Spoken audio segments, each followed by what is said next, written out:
William here, Bernhard. I don't have enough time, William. I'm home for 10 more minutes. Thank you. Thanks for inviting me.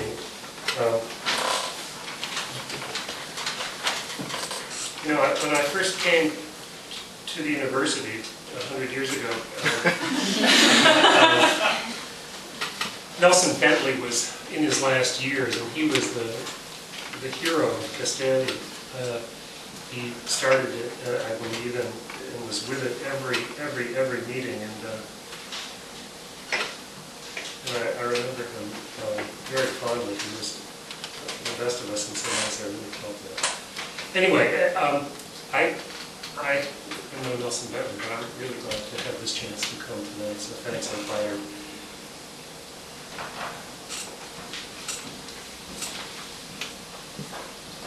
Rome sounds pretty damn good.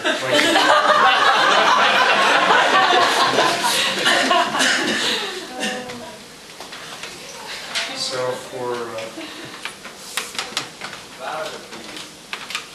sorry, I'll do my. I'm just afraid it's going to do that Zeus-like thing.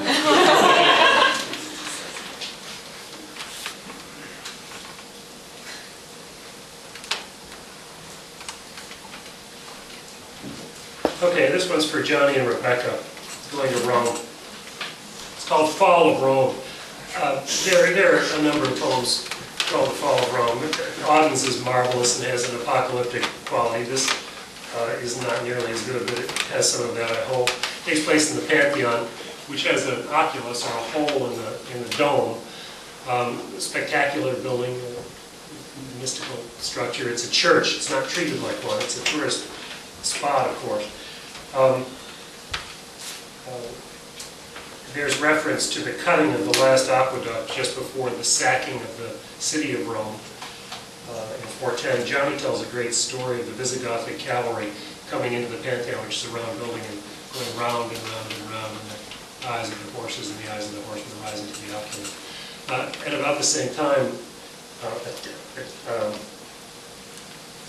Attila, in the same beginning of that dark age, Attila was moving south toward Rome, heard that there had been an earthquake at Constantinople, and thought, wonder how the walls are, and turned left.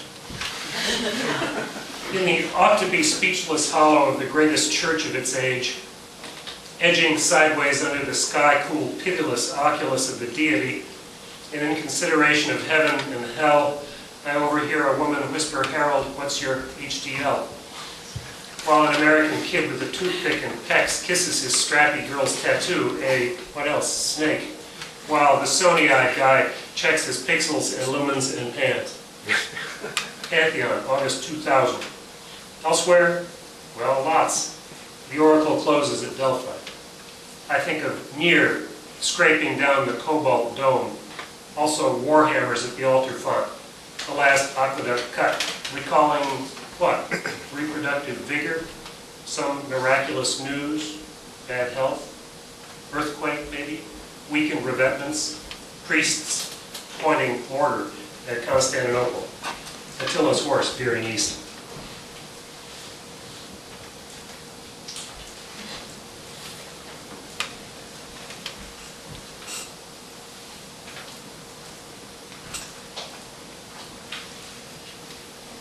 Forgive me, it may take me a second to prowl to the poems that I want, because I want to try to respond to the marvelous reading that we've had.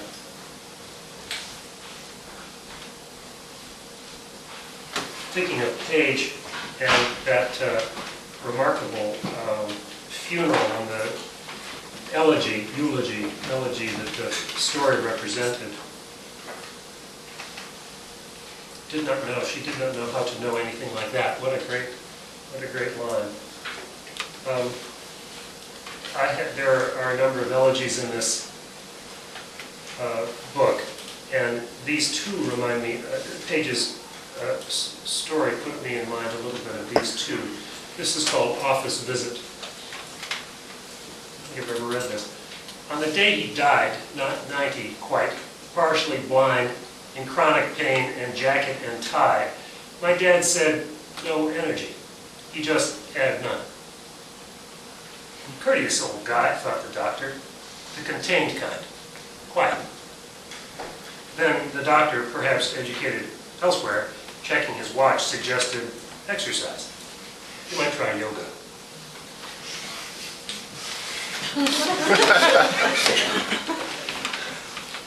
Alba read, tongue vial IV morphine drip, hummingbird feeder where the cats can't get it, long brake light occluded in billowing exhaust in the chill pre-dawn fog of a final wish in the world, and the sun rising through it.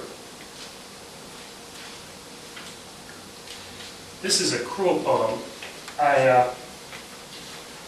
The emotions in Page's story were complex, and this is the story of a funeral of a colonel who was not a good man. He was a violent man.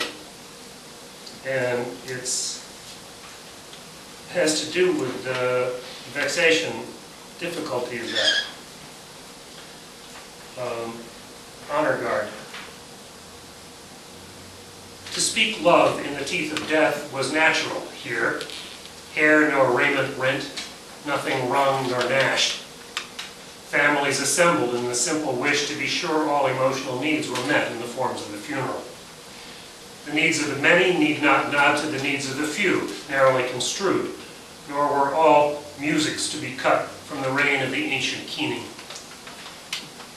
Who knew the casketed colonel in dressed blues, shaven and seen, or the baby who flew from afar for this, unready for weaning, or the daughters who remembered the life of the one a weapon, who thundered there yonder, whose time had never been once upon?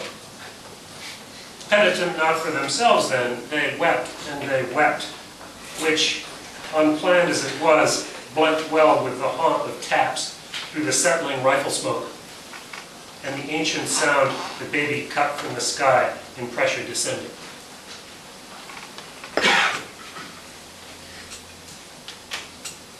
Sarah's, Requiem Sharp, goodness. Sarah's very lovely poems. She had a New Year's Eve poem, maybe I'll read one too.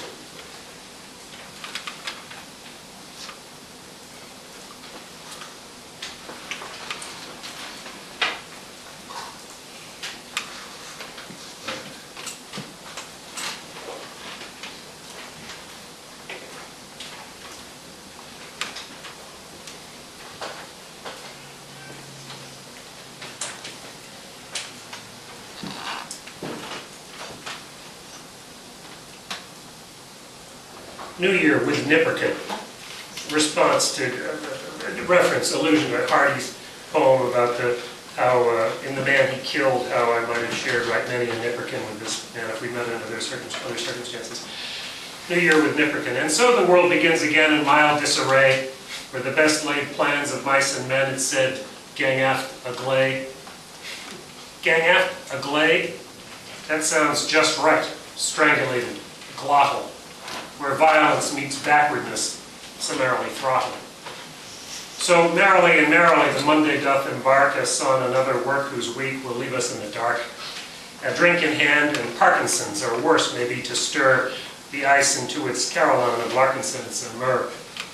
More light, more weight, more love, less hate, the mass, the seder, the tools we use to disconfuse ourselves, etc. And so to bed, I draw the shade. Should old acquaintance croak, and none of mine, nor all lang syne, whoever he is. Joe.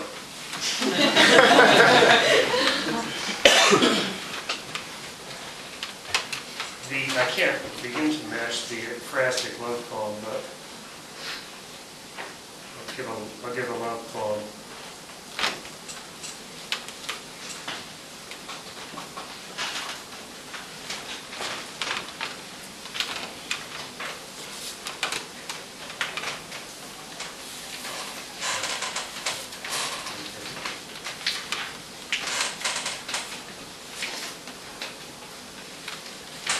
This is called Squall Correlative.